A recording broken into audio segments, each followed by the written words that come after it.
ஒரு கதை. இந்த கதையை படித்தா ஒட்டுமொத்த மனுஷனோட வாழ்க்கையே மாறிடுமா. இந்த கதையை படிக்கிறது மூலமாக நம்ம லைஃப்பில் நம்ம அனுபவிக்கிற பிரச்சனைகளுக்கெலாம் தீர்வு கிடைக்கும் அப்படின்னு சொன்னால் நீங்கள் நம்புவீங்களா? அதுதான் 3வது செஞ்சுரியில் எழுதப்பட்ட இந்த மகாபாரத கதை. மகாபாரத கதை ஆரம்பித்த நாளில் இருந்தே இப்போ வரைக்குமே அந்த கதைக்கு நிறைய புக்ஸ் இருக்குது, நிறைய எடிஷன்ஸ் இருக்குது, நிறைய ஸ்டோரி ரீடெல்லிங் எல்லாம் இருக்குது. அந்த மாதிரி சமீபத்தில் வரப்பட்ட விக்ரமாதித்யா எழுதின மகாபாரதம் ஸ்டோரி ரீடெல்லிங் புக்கை பற்றி தான் இன்றைக்கி நம்ம பேச போகிறோம். ஸோ ஃபஸ்ட்டு இந்த புக்கை பற்றி பேசுறதுக்கு முன்னாடி I want to share few things about the author. So இவர் ஒரு ஃபேமஸான யூடியூபர், உங்களை நிறைய பேருக்கு தெரிஞ்சிருக்கும்.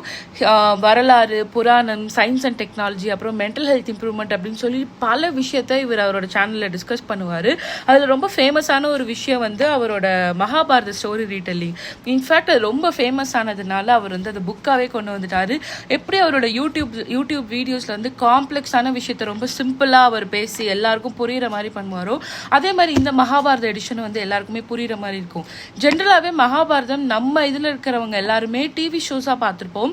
ஆனால் புக்காக படிக்க மாட்டாங்க. ஏன்னா ஐயோ லாங்குவேஜ் கஷ்டமாக இருக்குமோ, நமக்கு புரியாதோ அப்படிங்கிற ஒரு பயம் இருக்கும். ஸோ அந்த மாதிரியான எந்த திங்கிங்கும் இல்லாமல் இந்த புக்கை யார் வேணாலும் படிக்கலாம். Because it is written in a very very simple language.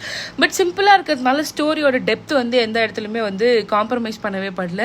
இது ஒரு ரீடெல்லிங் தான். மகாபாரதம் ஆல்ரெடி நமக்கு தெரிஞ்ச கதை தான் இல்லையா? ஸோ இது ஒரு ரீடெல்லிங் தான். நம்ம சுவாரஸ்யமாக எப்படி சொல்கிறோங்கிறது தான் இந்த ரீடெல்லிங்லலாம் இருக்கிற ஒரு விஷயமே. ஸோ இது பயங்கர என்கேஜிங்காக இருக்கும். இந்த புக்கு நீங்கள் ஸ்டார்ட் பண்ணிங்கன்னா கடகடன்னு இந்த கதை போயிடும். ஸோ ஆக்சுவலி 2 பார்ட் இருக்குது. ஒன்று தி எக்ஸைல், இன்னொன்று குருஷேத்ரா வார். ஸோ எக்ஸைல் அவங்களோட வனவாசத்தை பற்றி, இன்னொன்று அவங்களோட குருஷேத்ரா வாரை பற்றி.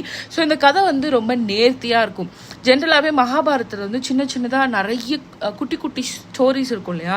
ஸோ அந்த விஷயங்கள் எல்லாமே இதில் ஒரு குழப்பம் இல்லாமல் ரொம்ப ஒரு அழகான ஸ்டோரி டெல்லிங்காக இருக்கும். மகாபாரதம் ஆக்சுவலாக ஒரு பெரிய காவியம். இதுக்கு நிறைய ரீடெல்லிங் இருக்குது. ஆனால் இந்த புக்கில் என்ன ஸ்பெஷல் அப்படின்னா, இது வெறும் ரீடெல்லிங் மட்டும் இல்லாமல் இன்றைக்கி இருக்கிற சொசைட்டிக்கு தேவையான சில பெர்ஸ்பெக்டிவ்ஸையும் விக்ரமாதித்யா இதில் டிஸ்கஸ் பண்ணியிருக்காரு. இது வரைக்கும் நம்ம பார்த்த மகாபாரத கதை போல் இல்லாமல் இது ஒரு புது டைமென்ஷன், புது ஆங்கிள்லேருந்து இந்த கதையை அவர் எழுதியிருக்காரு. ஸோ இந்த புக்கு அமேசானில் இருக்குது. ஆக்சுவலி இது ஒரு 43 ஆன்லைன் ஸ்டோர்ஸில் அவைலபிளாக இருக்குது. And it is written in 54 languages all around the world. So நீங்கள் தமிழ் ரீடராக இருந்தீங்க அப்படின்னா செக் திஸ் புக். நான் இதோட டீட்டெயில்ஸ் எல்லாத்தையுமே கேப்ஷனில் மென்ஷன் பண்ணுறேன். Happy reading.